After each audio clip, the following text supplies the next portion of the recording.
We expect the worst to happen, and it did. Curfew notices were posted on the telephone poles.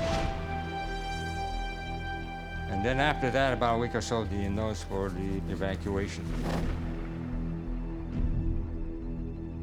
I didn't think that the government would go as far as to include American citizens to be interned without a hearing. And then later on, they changed my draft card to 4C, which is enemy alien.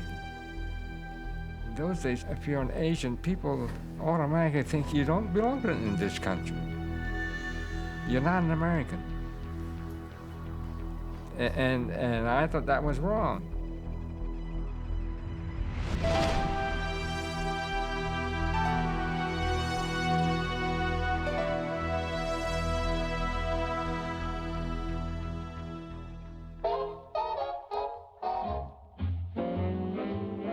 December 7th, it was Sunday. My girlfriend and I were up on Skyline Boulevard looking down the Bay Area at the cities. At that time, I was going around with a Caucasian girlfriend. And we had spread out the Sunday magazine. It just relaxed, and it had the music on, car radio. Sunday, nice sunny day. And of course, we were talking mush. And, and all of a sudden, it stopped.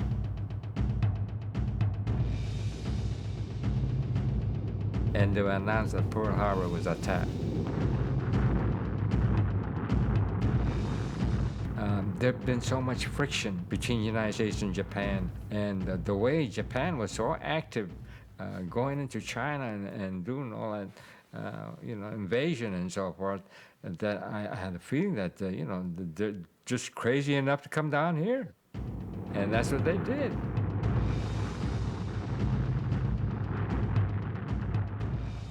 At the nursery, my parents, they were all around the radio listening. They weren't saying very much. My mother was crying, my father was just disgusted. All that work that my parents did to that nursery and so forth, what's going to happen?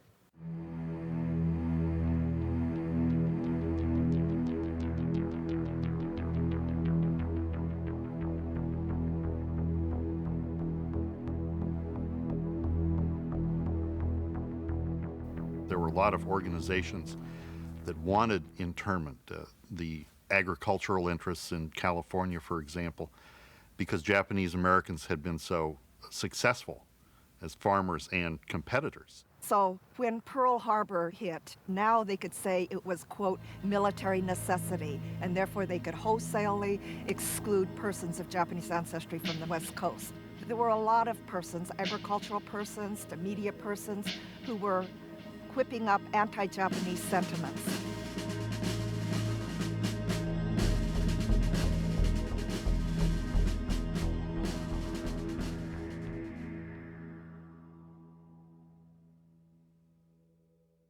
General DeWitt, who was lieutenant general, is about as high as they get, was the general in charge of the West Coast. There was some feeling that the West Coast might be invaded. He had recommended that the Japanese Americans be excluded from the West Coast so that they couldn't give secret tips to the invaders if the invaders ever came. That was sheer baloney, because there is no instance ever discovered in which any Japanese American on the West Coast ever did anything disloyal. It was pure foolishness. Colonel Ben Detson, who was a government lawyer, wrote all of the arguments for the internment that General DeWitt presented to the War Department. Ben Detson simply said that because Japanese Americans belong to an enemy race, their internment could be justified.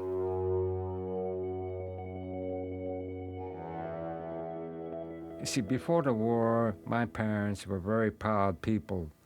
They always talked about Japan, and also about the samurais and stuff like that. And right after Pearl Harbor, everything just, they were just real quiet. They kept it to themselves. They were afraid to talk about that. The Secret Service and the FBI had swept into the Japanese American community and had arrested any community leader, any teacher, any civic organization head of any importance in that community. I thought the exclusion order would be only for aliens and those that are born in Japan. I didn't think that the government would go as far as to include American citizens.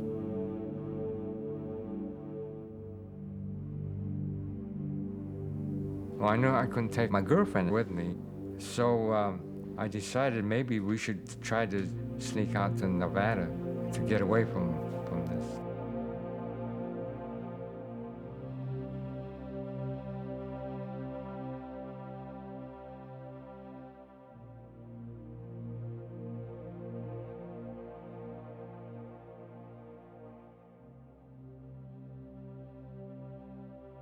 And then one day my girlfriend wanted to meet me.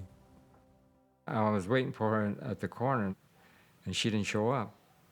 I ran out of cigarettes. So, like a darn fool, I went across the street to the drugstore, and someone recognized me, I assumed, because when I came back and I was standing there for another 5 minutes, then the police came. And they looked around and looked at me and said, "Did you see any short Japanese person around here, Asian?" I said, "No." He looked at me and says, "Well, let me see your identification." By that time, the two MPs came in the military. And he says, "We have to take you to the city hall." After I was arrested, I never did see my girlfriend again.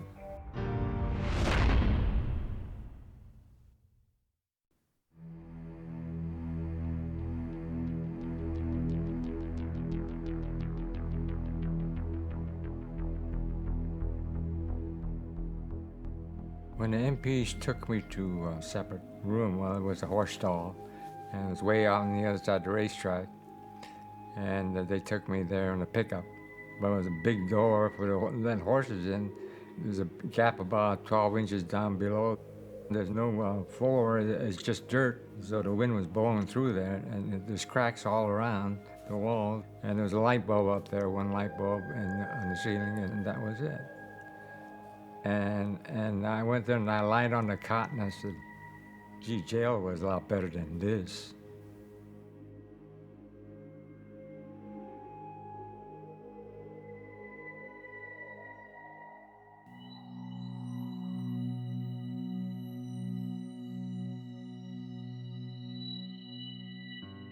After we got to Topaz, Utah, people realized who Fred was. He felt very lonely there at Topaz. He was working digging ditches. They were building a hospital, and the crew was very cold to him. Some people had this terrible feeling that Fred thought he was different than the rest of us Japanese Americans, and so they sort of shunned him.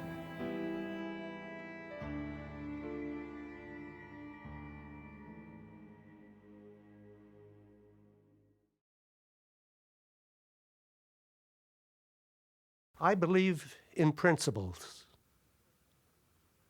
And certainly I believe that all persons, without distinction, are entitled to the support of the Constitution. We tried to find a legal challenge to the internment, but of course, in order to do that, you have to have a test case. You have to find somebody who is willing to have his case carried through the courts up to the U.S. Supreme Court. So we were on the lookout to find a case of that kind. It wasn't easy until I heard of Fred Korematsu's case. The real significance of Fred's case is that it raised, for the first time, the central issue.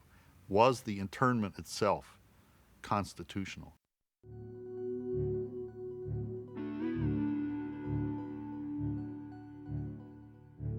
Our case depended on the U.S. Supreme Court.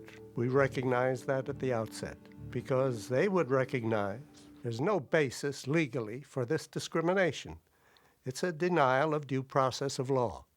It's part of the obligation of attorneys who present cases before the Supreme Court, and supremely so of government attorneys, the Solicitor General, that they have to be candid and honest with the court so that the Supreme Court can decide these matters of public policy on the basis of a well-developed record of all the relevant facts. And one of the tragedies of the Korematsu case was that that didn't happen. The government had two basic arguments. One was that as a matter of military necessity, that is, the prevention of espionage and sabotage, the evacuation was required. The other was that it was limited to Japanese Americans because their racial characteristics, what one of the government lawyers said, they belong to an enemy race, was a flat-out racist argument. Race was not really an issue apart from slavery until the Civil War. Then we have the 14th Amendment, which guarantees to every citizen equal protection of the laws. But the court rapidly retreated from that jurisprudence so that by the 1890s, we have a case called Plessy versus Ferguson, which allows separate but equal, right? Separate but equal drinking fountains, separate but equal places on the bus. And that's the state of the law at the time of Korematsu. The country was rife with racial prejudice, and the Constitution did not do much to prevent it. I think really the Supreme Court deserves to be criticized in these cases. You read the transcripts of the arguments, the justices are not saying, where's the evidence to support General DeWitt's charges? They're simply going along, and I think one reason for that is that some members of the court, I would say Justice Frankfurter in particular, felt that it was their patriotic duty to support the president in this case without regard to the Constitution.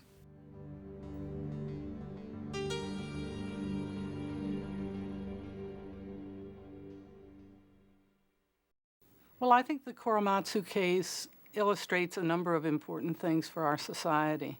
One is that the courts failed us at an important time and an important juncture, as did a number of our very great leaders, because after all, it was President Roosevelt, who signed the executive order that interned the Japanese in California and throughout the western United States. Over the years, this branch has handled at least 8 cases in the U.S. Supreme Courts. We lost one case. And the shocking thing is that we lost a case of racial discrimination against Japanese. That's a shocking thing. I was dumbfounded what happened. But I continued on. I said, I'm an American, and just as long as I'm in this country, that I'm going to keep on going. And if there is a chance of reopening the case, I will do it. I met Fred after his Supreme Court case had been decided, and later we married and eventually moved to California to live. When our daughter Karen was, I believe, she's a junior in high school, she came home from one afternoon and said that in her social studies class, her friend Maya had given a report about the Japanese concentration camps, Japanese American concentration camps, and that they mentioned a Korematsu case, and she said, what is this all about? And I said, well, that's your father. Well, you know, why did you never tell me about this? I mean, why wasn't anything ever talked about my father in this regard? I couldn't believe it. I was really upset.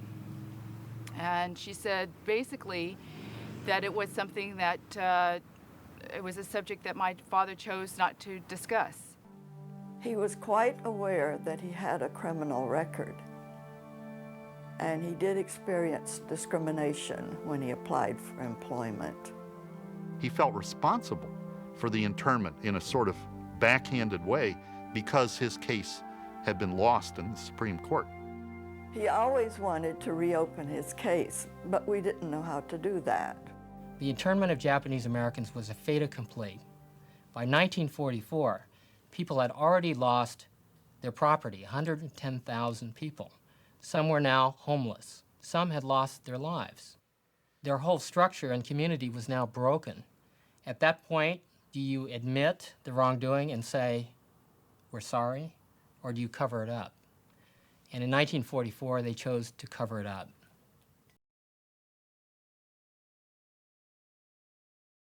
It was the opportunity to go back and recreate history, a history that had a personal impact on my family, on a whole population of people, that had a major impact on the civil rights laws. Korematsu versus the United States was a civil rights disaster.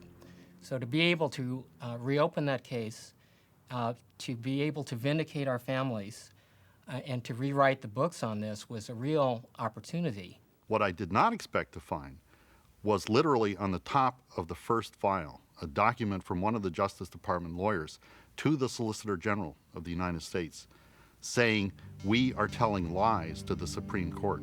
We have an obligation to tell the truth to the court. The lawyers on the legal team were mainly Japanese American and very young lawyers, very idealistic young attorneys. And the question was, if you're going to reopen these monumental Supreme Court cases, do you know what you're doing? And I think there was a sense in the community that these lawyers better not lose Korematsu versus the United States for a second time. The question was, how was the government going to refute these admissions of wrongdoing and cover-up and suppression being made by the government's own lawyers? I really think they were adrift in the Department of Justice, and this is what we had heard. There were hawks and there were doves. There were people who wanted to just give in to the petition. There were people who wanted to fight the petition. As a result, they could not come to a coherent position. So, as they are wont to do at times of confusion, they just decided on a strategy of delay. And after a period of 2 or 3 months with no response, the government then approached lead counsel Dale Minami and said, well, what about a pardon? Do you think Fred Korematsu would accept a pardon? Well, of course, a pardon has a certain connotation to it, that you did something that was wrong, but your government is willing to forgive you for it. And we brought it to Fred and Catherine, and her feeling was it's Fred's position that the government should seek a pardon from him. I concluded after looking at all of the facts that they had done something tantamount to confessing error. And when the government does in fact come in and confess error, even though they don't say in those magic incantation words, we confess error, they had done substantially the same thing. We went into the courtroom the next day. The judge outlined the posture of the case. I spoke, Victor Stone spoke, Fred Korematsu spoke, and she rendered her decision then, all in one day. We knew in advance that there was going to be a fairly large number of people in attendance, and so we did agree to open up the ceremonial courtroom, which is a much larger courtroom, and the place was packed. A lot of these people had been in the camps. A lot of these people had not seen each other for 40 years. There was a lot of excitement in the courtroom. Mr. Stone didn't want the court to make any kind of findings of fact, any kind of conclusions about what had happened some 40 years ago. So he pleaded to the court not to make any findings, that this is a case 40 years ago. Let's just let bygones be bygones. You know, these wounds need healing. And Dale Minami, when he addressed the court, said, well, whose feelings are we talking about? Are we talking about the wounds of Japanese Americans who've already been imprisoned, who've already suffered the losses, who've already suffered the indignity and the humiliation of being in prison? Or are we talking about the reputations of government authorities who, in essence, lied to the Supreme Court, as demonstrated by the government's own documents? And after Dale finished, Fred made what I think was a very powerful, very simple, direct appeal. He said, 40 years ago, I came into this courtroom in handcuffs, and I was sent to a camp. He said, the camp was not fit for human habitation. Horse stalls are for horses, not for people.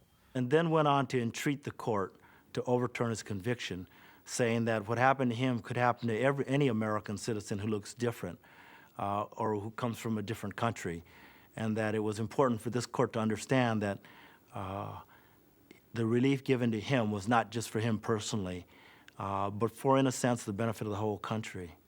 And as soon as he'd ended, and as soon as the argument was over, Judge Patel made her ruling right from the bench. I decided beforehand that the people had come for a reason, and they deserved some kind of a response from the court. And she issued her ruling, in essence stating that there was sufficient evidence of governmental misconduct, of suppression of evidence, and that the policies of the American government were infected with racism.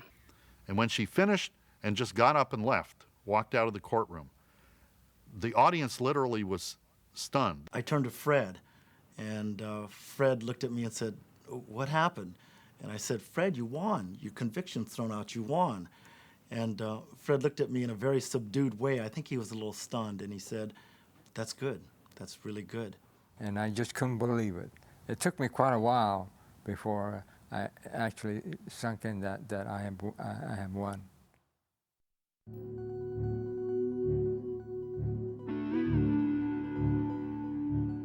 We understood when we first took this case that by attacking the conviction under the vehicle we were using, we could not overturn the actual Supreme Court ruling that was rendered in 1944. That was our greatest hope, but we could not find legal vehicle to do so. So the Supreme Court precedent still stands as a legal precedent.